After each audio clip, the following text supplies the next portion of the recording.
TikTok convinced me, and I just had to. And yes, that TV show was quite a ride. It felt like a whole weird fever dream that you just kept wanting to see what happened in the next episode. I might spoil it a bit, so if you haven't watched it, go watch it and then come back to the review. And yeah, let's talk about Baby Reindeer.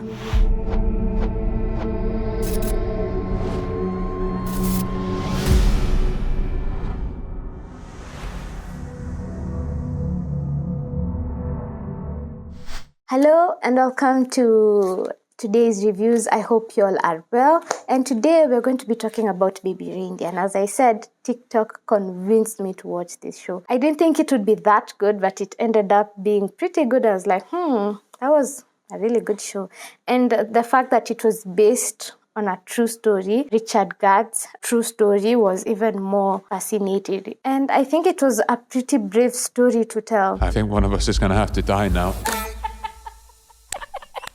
I know people really focused on the aspect of the stalking issue by Martha, by the actress who is known as Jessica Gunn, who I think did a fantastic job bringing this very multifaceted character to life. She actually played a real person, so bringing that aspect to life really was something, you know. You can't call me a stalker!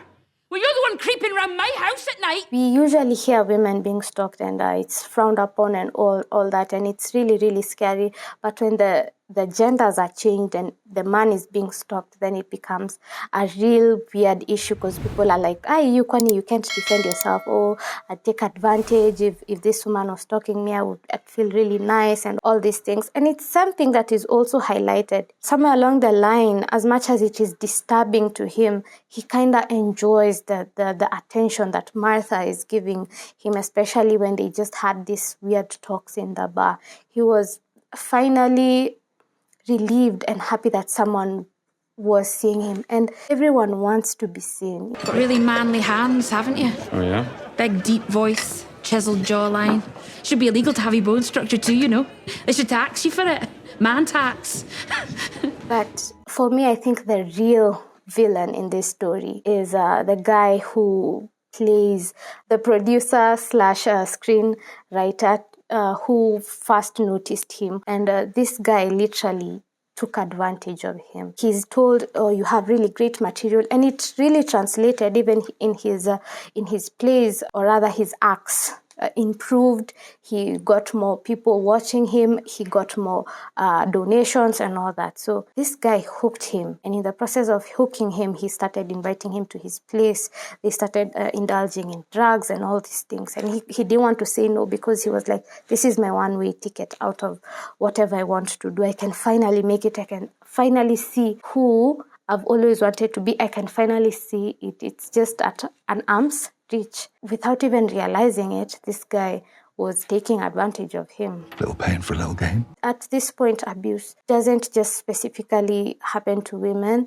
It happens to men, and with men don't talk about it because they don't want to be put in a position where it feels awkward or weird, you know. I remember when he finally got to find out what was happening, because he had a lot of blackouts, so he wasn't really sure what happened until one day he was sure what happened. He was like, I should have left, but I didn't leave. I was there. I actually stayed a couple of more days even after it happened, but we never really got to admit it to each other. And that thing messed him up. It messed him up to a point where it even messed his aspect of sexuality. He didn't even know what he was attracted to. He went on benders. He kept went around sleeping with people just to try and figure out what happened. He was confused. He wasn't necessarily looking for porn before, and now he was looking for it. He was sleeping with anyone and everyone who would. He wanted to be seen, and in that aspect, he got to fall into Martha's clams or jaws or hands. Martha, can you let go of my hand now, please? Martha, please let go! Don't you dare! It's sad because he was in a very vulnerable position to a point where he let this person who was mentally unstable torture him, literally. So, and his monologue, this was the monologue that I think sold it for me and sold it for a lot of people, was when he had gone through the ring. I think he had been punched or kicked. I don't know. He had gotten into an altercation because of Martha, and he was trying to put out his comedy act, and it was not getting the reception that it would. And he just went, you know what? F this, I'm going to talk my shit. So it's either you take it as I am, or take me as I am rather, or just leave me. But I just have to take this off my chest. I can't live like this. I can't keep repeating the same cycles. So him speaking his story, him talking about what happened to him in the most honest, brutal way, catapulted his career. And I think because of that, we get Baby Reindeer. And the other thing is how they portrayed the lady, Martha, the stalker. She wasn't stable. She probably had gone through so much in her life for her to be how she was. Some people run away by packing their bags, others run away by standing in the same place for too long. She also just wanted someone to see her. She finally wanted to love someone. She felt safe around Donnie. And within, I think, the last moments of the show, we get to understand why he called Donnie her baby reindeer.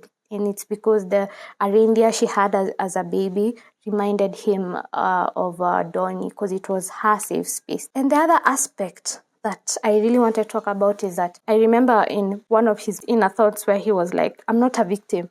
I know what happened to me and I allowed it to happen to me. He can see himself as not a victim, but he actually is a victim. He was taken advantage of.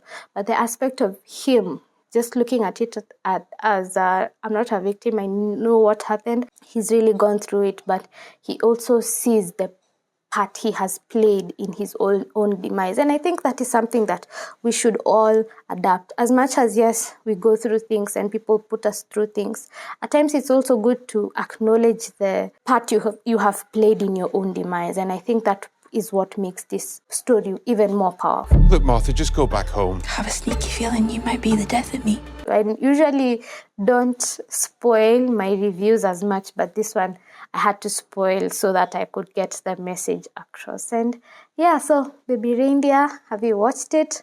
Tell me what you think about it. If you didn't care about watching it and watch the review, rather tell me if you would watch it after watching this review. And yeah, I'll see you on the next one. So yeah, bye-bye and take care of yourselves. Bye.